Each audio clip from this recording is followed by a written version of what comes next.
विश्व के एक चौथाई भाग पर घास के मैदान है। घास का मैदान उसे विशाल क्षेत्र को कहते हैं जहां पतले पत्ते वाले पौधे उगते हैं।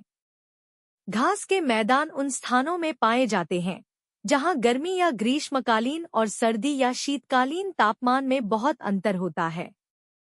इन स्थानों पर होने वाली वर्षा घास, झाड़ और छोटे पेड़ों के उगने के लिए पर्याप्त है। यह घास भूमियां एशिया, अफ्रीका, उत्तरी अमेरिका, दक्षिणी अमेरिका और ऑस्ट्रेलिया के महाद्वीपों में पाई जाती है। क्या आप जानते हैं कि चावल, गेहूं, मक्का और जौ जैसी फसलें जंगली घासों से विकसित हुई है? यहाँ तक कि गन्ना भी घास है। अधिक घास होने से यह क्षेत्र पशुओं की विशाल आबादी के लिए अनुकूल हो जाते हैं।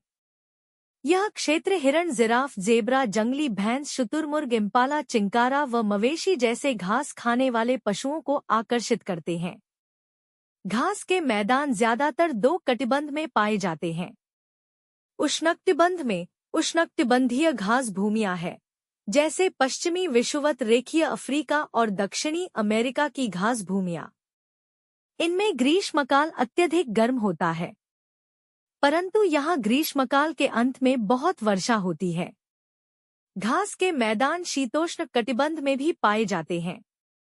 इन क्षेत्रों में ज्यादा सर्दी और गर्मी पड़ती है और साल भर हल्की वर्षा होती है। कुछ क्षेत्रों में बर्फ भी पड़ती है।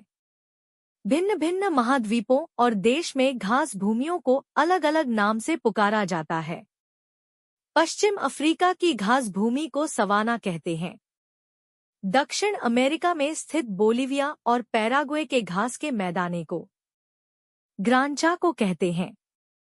यह उष्णकटिबंधीय घास भूमि है। दक्षिण अमेरिका के देश अर्जेंटीना में पाम्पाज, मध्य एशिया में स्टेपीज, उत्तरी अमेरिका में प्रेयरी और दक्षिण अफ्रीका में घास के मैदाने को वेल्डज कहते हैं।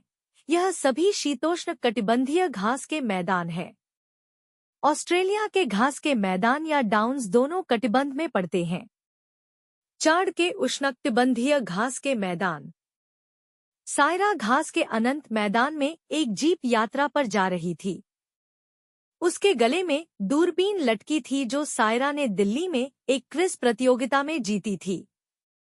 शेरों का समूह या जेब्रों के झुंड देखने के विचार से सायरा उतावली हो रही थी। जानवरों को देखना आसान न था क्योंकि घास लगभग 4 फीट ऊंची थी। घास हरी थी। यह जून का महीना था और बारिश से पश्चिम अफ्रीका के 4 देश के सामान्यतः भूरे रहने वाले घास के मैदान हरे भरे हो गए थे। सायरा के गाइड ने एक आकासिया यानी बबुल के पेड़ की तरफ इशारा किया। जैसे ही जीप की गति धीमी हुई, सायरा का दिल तेजी से धड़कने लगा। वृक्ष की छाया में 4 शेर लेटे हुए थे।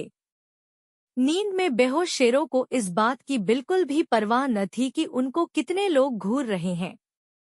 गाइड ने समझाया कि शेरों ने कुछ समय पहले हिरण का आहार किया था और इसीलिए सुस्ता रहे थे। उनके पेट इतने भारी थे कि अगले 2 या 3 दिनों तक शेरों को शिकार तलाशने की जरूरत नहीं थी। जब वे आगे बढ़े तो जेब्राओं और हिरनों का समूह गुजर रहा था और उनके बड़े बड़े झुंड हरी भरी घास पर आराम से कैर रहे थे। गाइड ने कहा कि घास खाने वाले या शाकाहारी जानवर मांसाहारी जानवर से बचने के लिए झुंड में चलते हैं।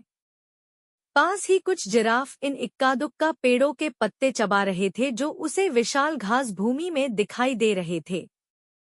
सवाना के जानवर पौधों के भिन्न भिन्न भागों को खाते हैं। जिराफ वृक्षों की ऊंची शाखों के पत्तों को खाते हैं। हिरण निचली शाखों के पत्ते को खाते हैं।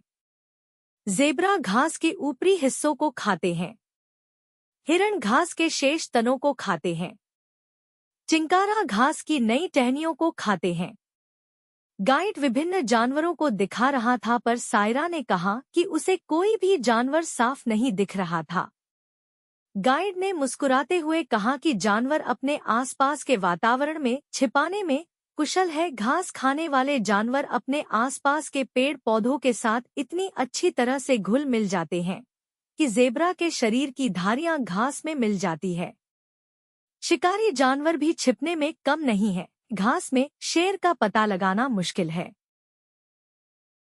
संयुक्त राज्य अमेरिका के प्रेरी। कमलजीत अपने पिता के गेहूं के खेतों के बीच खड़ी थी। यह खेत पंजाब के रोपड़ जिले में थे। जहां तक उसकी नजर जाती वहां तक गेहूं की सुनहरी वाले दिखाई दे रही थी। कल ही उसके शिक्षक ने कहा था कि पंजाब भारत का अन्न भंडार है। कैसा संयोग है। उसका भाई सुखबीर संयुक्त राज्य अमेरिका में रहता है। उसने कमलजीत को अपनी एक चिट्ठी में लिखा था कि वह जिस क्षेत्र में रहता है वह क्षेत्र दुनिया का अन्न भंडार है। शिक्षक ने कमलजीत से कहा कि वह उत्तर अमेरिका के प्रेरी की तस्वीर लाए जो उसके भाई ने भेजी थी। अगले दिन कमलजीत ने अपने भाई की भेजी हुई तस्वीर कक्षा के बोर्ड पर लगाई। फिर उसने अपने भाई की चिट्ठी पढ़कर सुनाई। प्यारी बहन, मैंने सोचा था कि लोहड़ी की ठंड से बढ़कर कोई ठंड नहीं हो सकती, परंतु संयुक्त राज्य अमेरिका के मध्य पश्चिमी भाग में उससे कहीं ज्यादा ठंड है। दिसंबर में खेत बर्फ से ढके रहते हैं। बसंत में जब बर्फ पिघलती है तो किसान बीज बोते हैं। घर में खत्म होने तक गेहूं की फसल काटने को तैयार हो जाती है। यहाँ पर गर्मी तो होती है पर भारत की तरह नहीं। हमारे पंजाब के विपरीत यहाँ पेड़ न के बराबर हैं। यहाँ के खेत हमारे खेतों की तुलना में कहीं ज्यादा बड़े होते हैं। इन बड़े बड़े खेतों के बीच में मकान की एक छोटी बस्ती है, जहाँ किसान अपने परिवार और कुछ मजदूरों के साथ रहता है, जो उनकी सहायता करते हैं। उसके मकान के समीप पशुओं के लिए मवेशी घर होते हैं। इन खेतों का आकार देखकर मैंने पहले सोचा कि सैकड़ों मजदूर इन खेतों में कार्य करते होंगे, परंतु जुदाई, बुवाई, कटाई आदि ट्रैक्टर और कंबाइन हार्वेस्टर जैसी मशीनों द्वारा की जाती है। मशीन बड़े बड़े डब्बों में अनाज भरती है। डिब्बे भवनों जितने ऊंचे होते हैं।